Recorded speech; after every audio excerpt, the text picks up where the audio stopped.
Welcome to a special edition of Down the Middle. I am so pleased that at the last moment here, given everything that's going on in the world, that Dr. Jonathan Ward was able to join me, the author of China's Vision of Victory and founder of Atlas Organization, is a preeminent expert on all things China, Russian, Indian. You kind of see where I'm going with this. He speaks 5 languages fluently, including Chinese and Russian, and we are so fortunate to have him with us today to help us have a better understanding of what it is that's taking place historically before our very eyes in real time, now that social media is part of one of the largest skirmishes that we've seen in our lifetimes, certainly. Jonathan, thank you for being with me today. I really appreciate you doing this last minute. Thank you, Danielle. Great to be here. So let's start as I always do. Let's get a little bit of background. We're both graduates of Columbia University, but I certainly was not 19 years old with visions of getting a degree in Chinese and Russian. So give us a little bit of your background. What brought you to that place? Where was your interest born in such far-flung countries with cultures and societies and economies that are so very foreign to what we think of here in the United States? Absolutely, Danielle. So as a teenager, I really had this basic intuition that I wanted to learn the world's most widely spoken languages. And I thought that I wanted to go out and find out what was going on in my lifetime. And the best way to do that would be to understand the languages that would give me access to what the world was going to be in my time. So that was Russian, Chinese, Arabic, Spanish, French. Those were the ones that I started on. I mean, later in my travels, picked up Indonesian and Lao and things like that. But, bottom line, Columbia allowed me to begin that journey of languages, countries, cultures. As a 19-year-old, I lived in Russia, lived in India, began my study of all these places, and then ultimately wound up spending 5 years living all over the earth in Russia, China, India, Latin America, Middle East, you name it, and going around at sort of a village level in many countries where I just stay in people's homes and learn from them and basically ask them questions about how they saw their country, their future, their past, and what did this all add up to. And eventually that led to Oxford, where I wound up with a doctorate in China-India relations. Initially was going to do Russia-China and was taught by the greatest historians in the world to go and learn these countries that I'd spent time on in far greater depth. And the rest sort of went from there. So it's been a journey that I've been on for almost 20 years now, having begun as a teenager. So let's talk a little bit about the background of your learning. Why the pivot? Mm-hmm. Why was learning about India more important at the time? Well, by the time I was at Oxford, I think I had a basic sense that, Russia and China was going to be a very dark subject to study in that kind of depth for so many years. And, I did wind up studying a great deal of Russian history and Chinese as well as I moved into the Indian side. But there just seemed to be sort of to mitigate this a bit by studying a country that would ultimately be aligned to the United States and a friend of the world's democracies, rather than going fully down this path of Moscow and Beijing and in that kind of doctoral level depth. Mm-hmm. I did a great amount of that, but it was good to put another country into this that balanced that picture out and gave me insight into, what's ultimately becoming the 21st century free world and not just our adversaries alone. So what were your biggest takeaways in terms of alliances forged, the basis, what got us here historically to where, as we've seen in a matter of weeks, we've kind of seen where the lines are drawn, whereas for the last 20 years of your career, we've only been able to hypothesize, to wonder what would happen in a moment of aggression, because nothing like this, of this magnitude, has ever happened that's prompted the world to ask the question of individual countries, whose side are you on? What got us here? Right, and this is a very important question, because when we look at the Ukraine crisis right now, I think what we're beginning to understand, not those of us that have been paying attention to this in great depth, but the world as a whole is beginning to understand that we, I think, are in a state of conflict between aggressive authoritarian states, namely Russia and China. And ultimately the free world is going to be, it's going to have to come back and protect itself and integrate. The democracies are going to have to work together to solve a fundamental problem which we never actually solved, which was after the Cold War. We basically did not have a concept of where Russia might wind up. And what's perhaps even more dangerous, and this we're yet to see, we enabled and empowered and funded and provided technology and integration into the world economy for an unreconstructed authoritarian state, which, just prior to gaining most favored nation status, had, murdered many young people in Tiananmen Square and was in the process of building an apparatus of repression that we just never decided to hold that to account. And instead, we basically opened the doors to the world. So we have a So you're speaking Russia of the World and Trade China. Organization entry WTO, 2001. Right, but also permanent normal trading relations. I mean, just the sort of, I think the beginning of private sector engagement with China is really before that. Well, it's been a constant validation, has it not? Right. So you have the opening to China taking place not just politically and in the Cold War context, but in a post-Cold War economic and business context that, frankly, was very foolish. And many politicians did talk about how the idea was that if China got rich, it would liberalize, and none of that has happened. And what nobody cared about, what nobody had enough knowledge about, or the will to go and understand this, was that the Communist Party had a very clear idea of its own as to where it would wind up on the world stage, i.e. as the dominant player in the world system. And those are the kinds of things that I became very acquainted with. Travels led to some insight into that. Certainly studying at Oxford did, an advisor to the Pentagon, that all helped. But ultimately in China's Vision of Victory, my book, putting all of those documents together to understand how the party's vision really works. I mean, we're dealing with Russia and China together. And I think that bigger issue is manifesting now in Ukraine. But we have a far greater challenge on our hands. I'm curious, are we witnessing an alliance between Russia and China? Because there is a great debate right now as to their relationship with one another. And of course, so much of this can be crafted by the media, what our perceptions are. Well, I think it's a very deep relationship, and people should understand that the Russia-China relationship has been built, between Putin and Xi Jinping and Hu Jintao even over the last decade. I mean, the military exercises, the economic relationship, the diplomatic sort of coordination is really many years in the making at this point. I mean, and I think if we go back to the moment in 2014 where Russia seized Crimea and China began, they sent the oil rig out into the South China Sea, and then the island building started. And this stuff is essentially, I think, loosely but truly coordinated.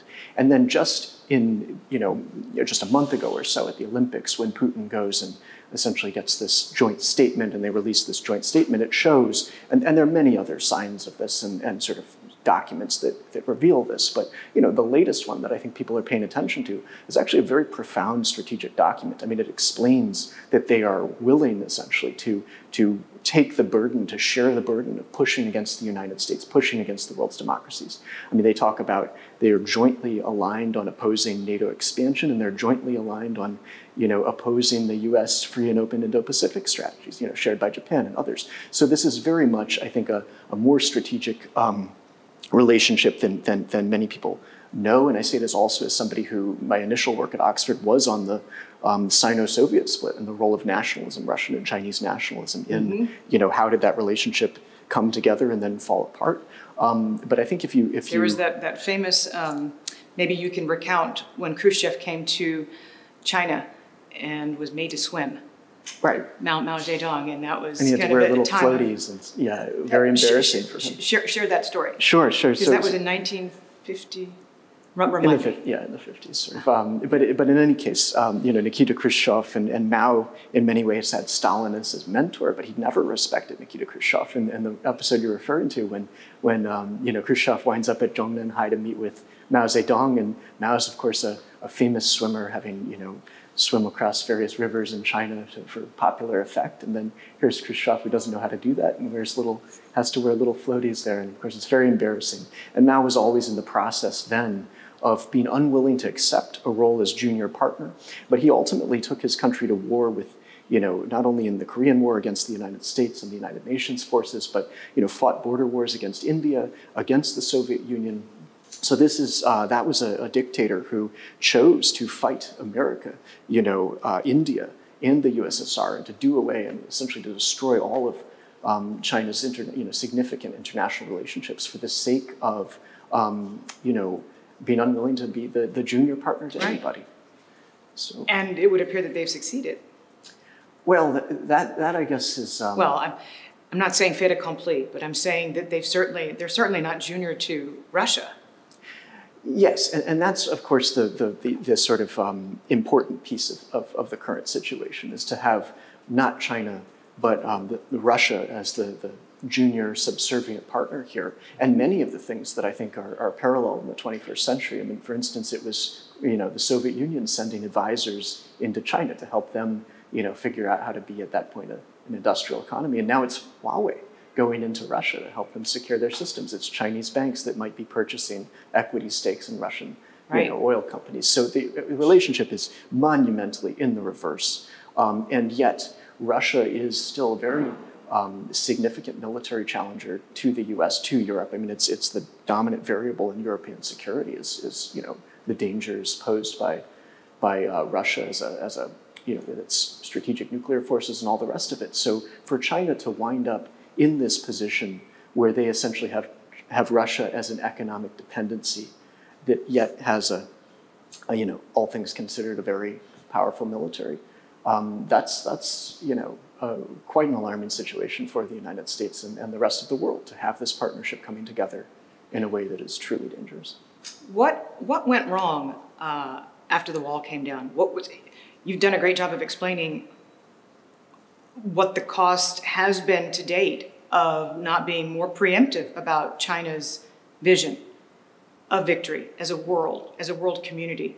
And we let them proceed in gaining power, in being industrialized, in accessing world trade, in having their economy grow to the extent that it has, such that they're a contender to be the largest in the world. What did we do wrong with Russia? Well, with Russia, I think there was, George F. Kennan pointed this out sort of at the very end of his life in the 90s, saying that, if we don't have a sense of where this is going, we're going to wind up with a second Cold War in Russia. And he was referring to, the lack of sort of a military and security concept for Europe. So I think we never really solved or had a vision for security in Europe and how to resolve that. I mean, I think there were some attempts to probably do that. I mean, you had, Russian, sort of observers to NATO for many, many decades and that sort of thing. But, fundamentally, I think between the United States and Europe, we probably didn't figure out what to do. But then the positive thing, I think, is the proliferation of democracy and the fact that you have these, countries that, as we see with the Ukrainians, are very firmly fighting for their freedom and sovereignty, and that's a genuine and real thing. And I don't think that, the fact that you could have what someone once said to me in London, the greatest expansion of human freedom at any time, in memory, taking place after the fall of the wall, and that being in Eastern Europe. I think that's something that our values would always have to support that. So we are, I think we're right to think that, we can't blame this on ourselves when it comes to Russia. I mean, you have them reacting to, free societies in Europe that do very much want to be part of the free world. So explain, we hear these stories of, a sniper from Canada going over to Ukraine and doing what he can to take out generals, plural, in the Russian army. There is a worldwide outpouring of support for Ukraine that it's so fortifying. It bolsters the soul to watch, to witness this. Why has NATO become such a hindrance to actually helping Ukraine? I think the issue here for those in charge of, let's say, the U.S. government and others is looking at this from the perspective of wanting to avoid a war with Russia, direct, no-fly zone, that sort of thing. Sure. You're talking about engaging directly against the Russian military, which I think is a different thing than what this moment speaks to for the human being. I mean, there's no question that this is, the most significant expression of the fight for human freedom, I think, against a very, very malignant, dangerous forces that we've seen. And I think Hong Kong was also that expression. It received far less attention. But we're in a period where in Xinjiang you have genocide and human rights atrocities taking place. In Hong Kong you had the destruction of one of the finest cities in the world by the Communist Party of China. And now in Ukraine, I mean, we are very much, I think, in my mind, fighting against horrific totalitarian dictatorships, and one of which acts more subtly, China, and the other is acting with, quite brutal effect in front of our eyes. So the free world, as I see it, in the United States, as I see it, and despite my time as a sort of traveler and linguist and doing all of that and scholar, I mean, at an early age, I also had sort of many ideas of America's role in the world too, and I think that's the part that we have to reimagine in the 21st century, and we did not. You ask what went wrong after the fall of the wall. I think America lacked its own vision of what to do after the Cold War. And we're going to need that now. We're going to need our own vision of victory, our own sense of how to rebuild the world so that it's secure for our values, for our prosperity, for those of our allies and friends all across the planet. We know exactly who our allies and friends are. I mean, that's something that is I think the abundant riches of the post-Cold War world, is the US alliance system from Europe to Asia and many places in between. We have quite a good structure to work with, but we're going to need a sense of how to ultimately overcome these two challengers, Russia and China, both of whom have a sense of history, and it's expressed in their own documents and speeches, and that's what I have worked with for a long time. But right, I mean, the letter that Putin required all Russian troops to read was it was huge. It was comprehensive. It went all the way back to the very beginnings. And this was something that was very interesting for me, Danielle. There was a point in my convergence of a linguist and a traveler and scholar, and probably even before I went to graduate school, but where I realized that a history of the world written in Russian or in Chinese or in Arabic or in any, you could take something, history of the world in any of those languages, it would have been fundamentally different than the ones that we read. And I realized, through that we don't all have the same view of where everything is. Right. And we're going to be dealing with those different worldviews asserting themselves in terms of power, economic, military, diplomatic. That contest for where the world goes is fundamentally a clash of views of history. And with the Chinese side, I've been working on that for a long time. And with the Russian side, you look at Putin's speeches, and these are documents that have an unlimited scope for essentially fighting the West. I mean, it's very clear, and that's what's aligning right now, is the vision that the Communist Party of China has, the great rejuvenation of the Chinese nation, the century of humiliation, the idea that by 2049 they become the dominant player, and then this Putinist view that frankly was not something I experienced among ordinary Russians in my travels there, but this Putinist view see where we're going, but yes. Right, and that they basically have to go and redress essentially what they see as the humiliation of Russia, and after the Cold War even. And that there are these territories that they think belong to them. So you have two dictatorships that have very similar things in common. And people like to say that ideology is not a part of this contest. It's not socialism versus capitalism, democracy. But what it is ideas are very much a part of it. The idea that one country has been humiliated and will restore itself, and that the other has these territories that belong to it and they were been humiliated by the West. That's what we're dealing with. These parallels are undeniable, they're irrefutable. But how, you were getting to to my next question, and that would be, how does the average Russian perceive what's happening? Is it just a matter of you wake up the next day and Starbucks is gone, you wake up the next day and McDonald's is, your media is controlled, your ability to communicate outside the country is, but surely they know something is happening. Oh, no doubt, no doubt. And I'm no longer in touch with that aspect of things, unfortunately, but I do think that is one of the most important things that, that we can know as a country that the United States has to, be very cognizant of is how do, ordinary people in some of our adversary states actually, interact with the desires and strategies that their rulers are imposing. But in any case, I think the economic,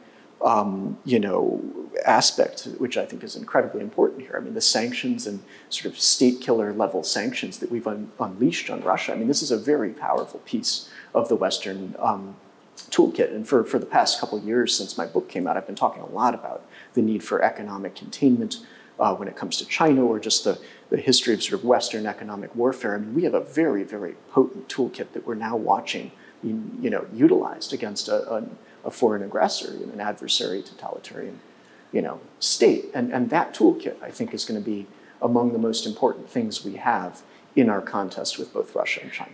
So if I hear you correctly, we're more strategically deploying sanctions.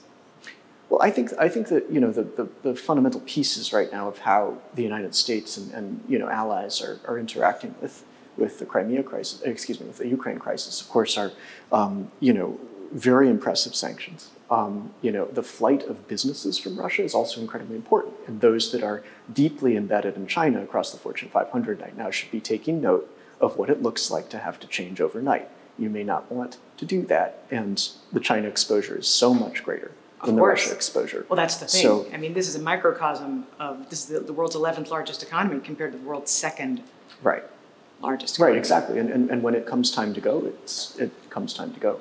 So, and then the fact that there is a genuinely, there's a battlefield situation in which the Ukrainians have been amazing defenders of their country, and the weaponry that they're utilizing. The javelins, the stingers, the MLAWs, that's all appears to be very successful in the field. And the fact that this wasn't, an easy victory for Putin by any stretch thus far, and hopefully it will not wind up there, but the Ukrainian will to fight has been extraordinary. So those two variables of economic, sort of big macro sanctions, not small sort of, export controls or this and that, but things that actually, bring some real effect to the Russian economy, plus the fact that this is not yet a fight that they have won. Those are very key pieces here. So, I'm curious, I'm going to pivot for just a minute, because when the time came at the United Nations Security Council, India did not vote with the United States. Right. Talk to me about fertilizer and how important having an appreciation of how undeveloped India's economy is and how that might have played into this decision. Well, I think, the way that I would look at India's position in this crisis is not really, it's not really about economics in this case. I think what it is, as many people know, India's history of non-alignment since independence in 1947, and they basically, did not want to choose sides in the Cold War between the Soviet Union and the United States. They wanted to create a third way. They did this with China. They basically brought China in and said, together we're going to go and present an alternative to the world's decolonizing nations. And they had a conference in 1954 at Bandung where, nations from across Asia and Africa and, were invited to come and find this third way together where we did not, we wouldn't be part of the Cold War between the West and the Soviet bloc. And that's always been a core piece of Indian principles, the idea that we're not going to, engage on one side or the other. We have our own independent path. And then I think also in terms of practice, it also meant essentially that they wanted to have relations with both the USSR and the United States. Both America and the Russians were competing for influence in India very substantially in the 1950s and 60s and such. So, that history of non-alignment here, which translates also into maintaining relations with Russia and America, I think that's going to have to come to a head at a certain point. India, in my mind, will have to make choices about where it sits in the world. The idea that you can remain so open to Moscow in order to balance against China, and to think that that doesn't cost you with the United States or the broader democratic world, I think is not the right strategy for the 21st century. India, I think, is vital to the success of the world's democracies in our contest with China and with Russia. But a lot of what they care about is, during the Sino-Soviet split, they understood better than we did, because they had such close relations with the Soviet Union, that relationship was coming apart. The Soviet, Sino-Soviet split was taking place. In the meantime, there's the the China-India border war in 1962. So they were very afraid of having China backed by Russia, putting that relationship back together if they swung too close to the West. So, today, I mean, they're a lot of their military and their parts for their military come from Russia, and they want to sort of have, both sides of this. But I think there's a much more important, principled stance and practical requirement that India comes to the democratic world and sees what the Russia-China, ambitions really are, and that they do decide to fully join the free world. We've seen some hesitation on the parts of some European allies, namely Germany. Right, and Germany's been a complicated issue and a sticking point for many thinking about, American security and all the rest of it. And, you can sort of glibly sum up that German foreign policy was to sell cars to China to buy gas from Russia and to hope that NATO will protect them. And of course, that's not a foreign policy that's going to help, the democracies in the long run. And they're going to have to revise their China policy, and they're going to have to absolutely revise their Russia policy as they're doing. But the steps that we appear to be seeing with Germany now committing to defense expenditure and really doing the things that we need them to do in Europe, that's all been brought about by this crisis. So I think there's been a real awakening there that's important, and that awakening, in my mind, should go beyond the immediate problem of Russian aggression and to the broader question of the Russia-China joint partnership that is creating these issues. So the average Ukrainian,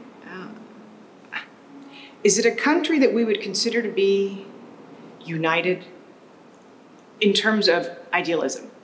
Because you're talking about Chinese thinking and Russian thinking, or at least their leaders. Right. I shouldn't be speaking for the people of either country, but their leaders' thinking is aligned. And they've been maligned historically. And so they're in it to get back what is theirs, and I understand that. But are the people of Ukraine fully behind Zelensky? Well, and to your point, I think it's important to make that clear that you're talking about, ideas and essentially pathologies that exist at a leadership level in Russia and China. I mean, this stuff has been curated and promoted among the population to varying degrees of effect, but it's very much... Which you can do in a controlled environment, controlled media, but that's not the case with Ukraine. Well, Ukraine is a democracy, of course, and utterly, it's the democracies dealing with these authoritarian ideologies. That's in many ways the essence of our problem, and the problem that we'll be dealing with for the next, 10 or 20 years, or however long it takes for us to find a way to solve this. But, in Ukraine, I mean, I think it's, the response from the entire world has been so extraordinary. And I think, as in Hong Kong and other places, I mean, anyone in the free world, owes a debt of gratitude to those that are actually fighting for it. And, it's very, I think we all feel that way. Beyond that, I obviously cannot speak for the people of any country. No, I mean, your emotion right now, I think, is so shared, and it's so important to understand, where we are. Talk a little bit about timing, because it was pretty obvious that Russia waited until after the Olympics was over to cross the border. 2 days after the Olympics ended, they invaded Ukraine. So we know what his timeline looked like. Where's Xi Jinping's mind in terms of timing his next potential move or not?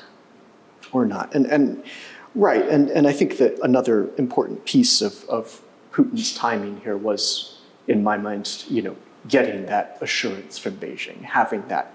It's very public. It's very obvious. It's right in our faces, right there. I mean, you can read this document, see what it says. It was issued in the context of massive troop buildups that are pre-positioned for an invasion. So it was, if anyone's saying that was a surprise to China, that I don't think is very there are military exercises going on the border during the Olympics. I mean, it's prima facie evidence. Yeah, anyways. Exactly. I think it's pretty clear, who's supporting this. I mean, Beijing has been very supportive of Putin, even if this isn't going so well. But up to the point that it's happening, I think it's pretty clear there. So what's next for China, though? Yeah, and for China, I mean, I think, you're talking about a place that has a series of territorial goals. I mean, the one that catches the most attention is obviously Taiwan, but then you have the East China Sea, the South China Sea, the Himalayas, where you had the use of the Chinese military against the Indian military in 2020 during the pandemic. And I think the way that I look at this as a historian of Chinese sort of foreign policy strategy and also military decision making is, they were prolific users of force in the 20th century. They fought, border conflicts or more among a variety of their neighbors, and they've made absolutely clear in the 21st century that they intend to use their military. I mean, Xi Jinping speaks on a regular basis about preparing to fight and win wars. We're closer than at any point to the great rejuvenation of the Chinese nation. We need the people's military to be, up to that task. That sort of thing is just regular. And those who, we would be foolish to ignore it. So the point is, I think they do intend to do these things. The question of when is, I think could be influenced positively or negatively by events in Ukraine. I mean, the fact of this resistance, the fact of, substantial Russian casualties and destruction of equipment and all of that, the fact of Western sanctions that have been crippling, the potential for the use of all of that against China should they move on Taiwan. Mm-hmm. I think on one hand, they're seeing what the effects look like, and there's a possibility of the United States and our allies, I think, creating deterrence by showing how costly this is. I mean, if we're able to create deterrence by showing, what it really means to go and attack a neighboring state, we could create hesitation in their minds, and that's what you need to do. However, there's also the possibility that when you look at the level of, I think, almost philosophical alignment between Putin and Xi Jinping, I think there's the possibility that depending on where these events go, they could also decide that, now is as good a time as any. So we shouldn't be surprised by what unfolds. I think our military leaders in the United States have made it very clear that they see China as preparing for action against Taiwan by 2027 or even sooner. So, in this decade, I mean, we really should be watching this very closely, and hopefully the present events can push in the opposite direction towards deterrence. So you act, you have a capacity as an advisor to the U.S. government. I've been an advisor to the Defense Department, and, okay. And my book's been widely read in government. So, if it was to happen tomorrow versus 2027, I mean, are we as a nation, especially given this wake-up call of Ukraine, do you think that our military is going to become galvanized and focused on being prepared because this has taken place and because I think it's taken on so much more, as you say, compared to what happened in Hong Kong. And the world is watching, whereas there wasn't enough of the world watching what happened in Hong Kong. Well, I think the issue here is that really winning the contest with China, you do not want this to be left to the United States military because we failed as a country to solve the strategic issue. And that's something that I can't emphasize enough. I mean, this should not become the Pentagon's problem. I mean, what this really is we are deeply engaged with China economically. We are funding China. We are financing its strategic industries. I mean, you can look at any number of index funds and the money that's pouring into their shipbuilding industrial base, into their policy banks, into their energy sector, into their, you name it, into companies still, working on their human rights atrocities. I mean, that is coming directly from the United States and the democracies into China's coffers, and they're repurposing this their economic ascendancy into military power. So that's the fundamental problem that we have to solve. Is the problem, I think, of ultimately engagement in China by multinationals, engagement in China by Wall Street, and by London and others, and just the pouring of Western economic support into the People's Republic of China for the sake of business is ultimately creating a strategic problem that we won't be able to solve. So we have to begin, I think, by scaling back our economic engagement with China, rebuilding our own strategic industries, rebuilding our industrial base, rebuilding our supply chains, preparing our military for the conflicts of the 21st century should they arrive, or to maintain the best possible deterrence that we can and hopefully prevent them. But you can't do that without winning an economic contest, and right now we're not even fighting that fight. Well, I was going to say, is there even an entity that could come together on the world stage and join the United States. Because it seems like right now, and you're the expert, but it seems like China has done a bang-up job of forging individual alliances with countries on an economic level that make them beholden to China, to where it's more difficult to come together.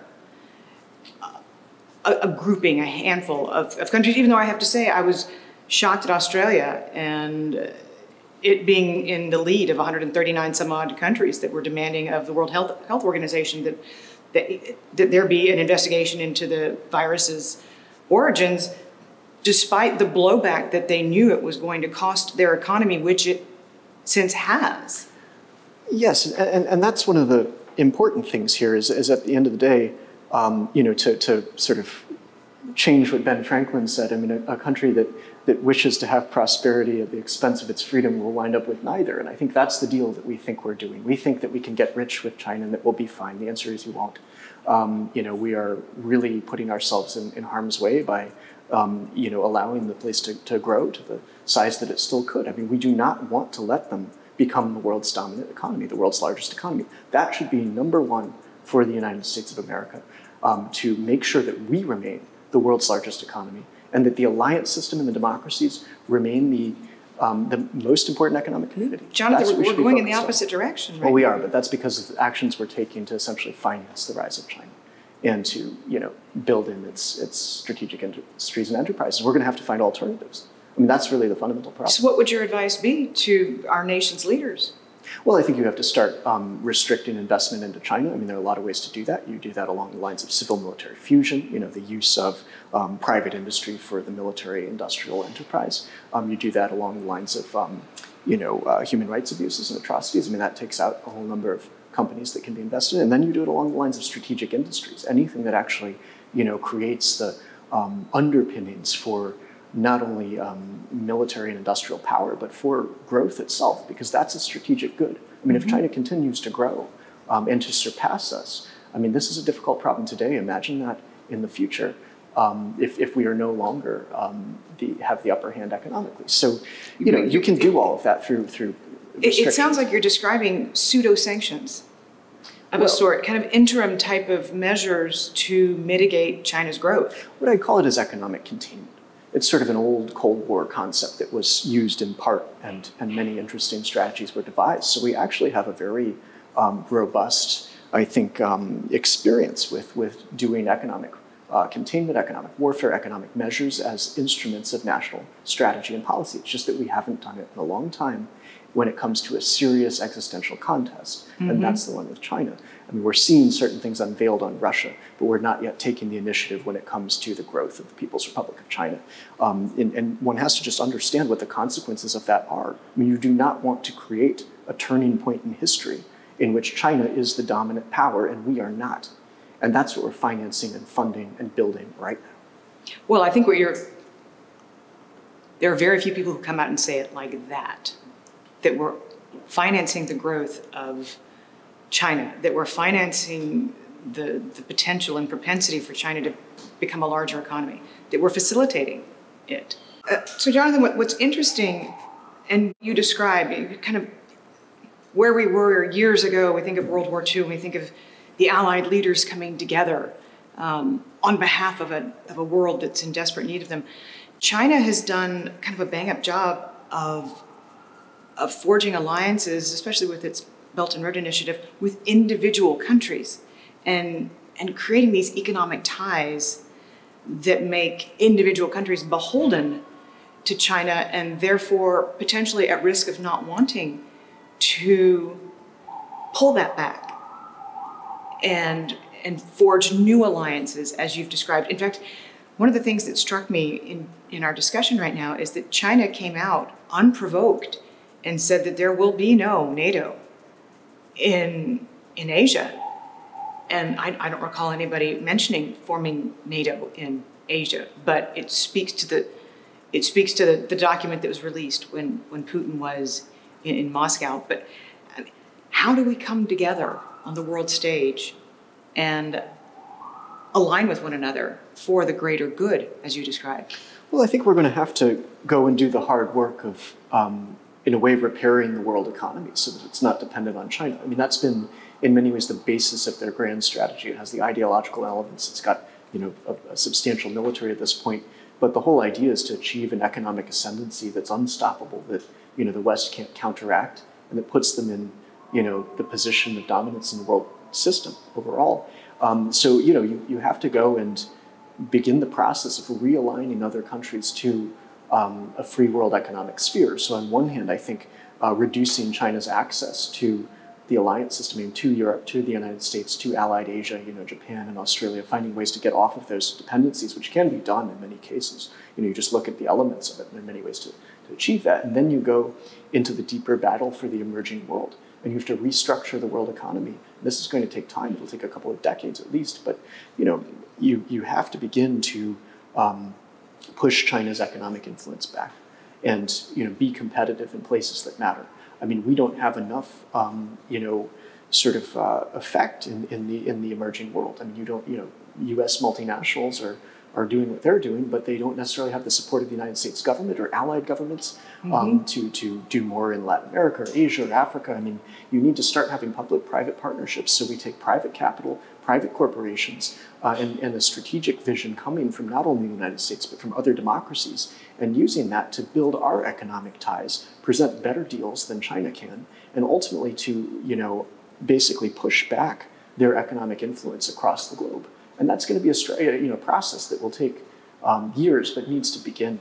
And in the meantime, they are obviously going to run into their own problems, especially in the 2030s with demographics and debt. I mean, that could all come sooner. So there's the potential for an economic containment strategy to harmonize with the fundamental problems of that China's going to go through on its own, and to create sort of a global retreat.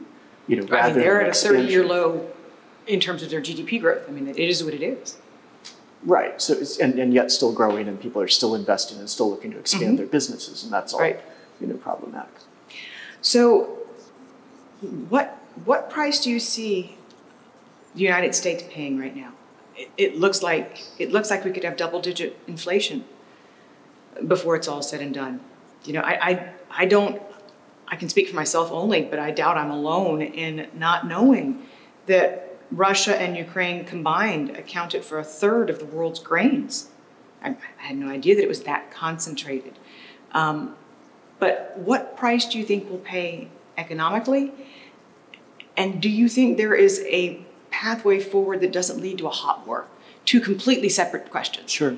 Well, I mean, to me, this is the way you avoid a hot war. I mean, you have a Communist Party of China that's made perfectly clear that it intends to use force. It's building up a military that's designed to do all of that. So they're on that track already. I mean, that's something that, to prevent that, I think we have to have a broader grand strategy that deals with the fundamentals here of their rise and ascendancy. And you do not want to be, to have the place in a position of ascendancy that's then going to use its military in either a territorial, sense or for, imperial ambitions. And they've talked explicitly about preparing their military to safeguard the security of our expanding overseas interests. It's just old school 19th century stuff, really.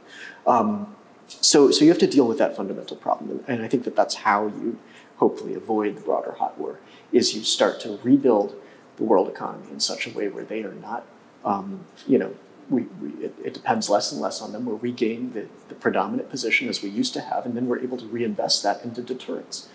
If we have military superiority and economic superiority, both as America alone versus China, but also as an alliance system, then you start to make that calculation very different on their end. Rather than an ascending power that has a series of territorial goals and sort of revanchist ambitions, you have a place that's begun to become boxed in, and that's what containment really is about. But here you have to start with the Soviet Union. They were already economically contained in a sense because of their economic system. With Chinese, that's not the case. So we have to do that job for them. And then the military side of containment is very much about just maintaining deterrence in such a way where on no day is the choice for war a smart choice. So it works to our benefit in a way that China owns north of $1 trillion of U.S. treasuries because Russia has methodically reduced any and all exposure to U.S. treasuries over the years, and they've built up their gold stores, even though we managed to to cut that off when push came to shove here in Ukraine. But it's undeniable that China's got $2 trillion combined of U.S. and European reserves. So in that sense, can one deduce that China's not as economically nimble as they would be otherwise? Because it's not just our economy that's intertwined with theirs, but their economy that's intertwined with ours. I mean, I don't really buy the idea that interdependency prevents war for the simple reason that it never has. The First World War was the first good example of a globalized economy. The Second World War, Germany and France trading partners. Today, Ukraine, Russia trading partners. It's never been a preventative factor in modern history. I've learned something. Right, and in the 1930s, it was American businessmen in Munich talking about how trade brings peace and receiving prizes from Hitler. So, so that's always been, I think, the sort of the economist's delusion, so to speak. I mean, where you believe that prevents things. It doesn't. What really matters is relative power, I think, economically, and to maintain, what Churchill calls preponderance in world affairs, where you are able to bring superior military and economic effect to any situation. I mean, that's how America really maintained the peace throughout the Pax Americana. So that sort of thing, I think, is the right goal. But you have to do that now in the context of a globalized, interconnected world in which adversary states, very dangerous places, have absolutely spread across the global economy and have that, that effect of not only being able to coerce other nations, as we've seen from Australia to Europe, but also being able to derive benefits from the globalized economy. And for the Chinese Communist Party, they do see it already, however, as a double-edged sword. They talk a lot about what they call economic globalization and how they need that, because obviously they need to sell their products and receive investment and do all of that. But at the same time, they're very fearful of the dependencies that they've created. Right. So they're trying to create an autarky of their own, both Russia and China. And I think this is one of the very important lessons of the current situation. Russia was trying to build a kind of what Chatham House called fortress economics, to shore up its reserves, prepare for all of that, try to sanction-proof itself, right. Which they did. They were not successful at that. And for China, you have what Xi Jinping's his dual circulation strategy of tying Western supply chains to China while excising dependencies on the outside world. Are they really going to be able to do that? It's much more complicated. Right. But the idea. The declaration immediately followed, China's going to be food independent. Right, and what does that really mean? Sounds great. That doesn't come from within their borders either. So right. What has been what's put a smile on your face since February the 24th? Who on the world stage has surpassed your expectations? Has made Ukraine bring out, in your mind at least, the good in people? Well, the Ukrainians themselves, I mean, Zelensky, I think, has made the entire world, respond to this amazing thing that we're seeing. I think it's just an extraordinary moment. And, if it makes sense, I wrote a little statement. Famous on LinkedIn, I know. The wisdom of Winston Churchill. Well, yes, this is the little thing that I wrote about it, about a week and a half ago. But a word on the Ukrainian resistance, which has been by all accounts a marvelous thing. I think of the words of Winston Churchill, who said of another country resisting the Russian army many decades ago, Finland, superb, nay sublime in the jaws of peril. Finland shows what free men can do. The service rendered by Finland to mankind is magnificent. Here in our time of war and peace, it is Ukraine that sacrifices for all of us. For all of us the world over who can perceive and know the difference between the forces of authoritarian malice and those of democracy, rights, and freedom as a whole. Ukraine is not alone. In Hong Kong, in Xinjiang, in other theaters and trampled places, in what is already a global confrontation against breakers of human beings in both Moscow and Beijing, we can see what kinds of forces are rising in our time. And so the Ukrainians fight not only for their own homes, but also for the cause of freedom and sovereignty that matters to us all. We will soon see the price of that fight as it unfolds. This is a moment and a resistance that portends other things to come. Ukraine fights for all of us. As has been said in history, Ich bin ein Berliner, Russian warship, go F yourself. And Ukraine, superb, nay sublime in the jaws of peril. Ukraine shows what free men can do. The service rendered by Ukraine to mankind is magnificent. Well, those are truly inspiring words. We will put them up on the screen. And before cutting off this conversation, I'd like to point to something that is critical for anybody watching, and that is the perils of symbolism. So we know that during Nazi Germany, the swastika itself was a symbol of hatred, the worldwide, and it has remained that way today. And as we come to you on West 40th Street from a studio, we had no idea that there was a symbol right behind us. So maybe you can explain what this is and clarify for everybody watching that this was simply a coincidence and certainly not placed with any reason. Yeah. Because I don't think that there's an appreciation for what the Ukrainians are seeing when they see the letter Z. Well, sadly, as we have recorded this segment, we've noticed that there's the same symbol that appears on Russian tanks that are invading Ukraine, and that's, which is certainly not our intention. That's, you know, so an unfortunate choice of background and but it gives us a prism. It gives us a prism at the same time into being able to look out the eyes of a Ukrainian and see something that strikes fear in their heart, and also, given your wonderful words, incites bravery. Well, in any case, I mean, we are in quite an important historical moment, and I think it's certainly this crisis is one that is shaken the world, no doubt, and more so than almost anything we've ever seen, you know, in my lifetime. And you know, most importantly, it's I think about something even larger. You know, I mean, we're at the beginning of hopefully shedding our illusions about you know, two powers that are going to be incredibly dangerous to the rest of us in the world, and our path towards handling these giant issues has hopefully already begun. Well, I thank you. I thank you for your life's work and your study and helping illuminate through history.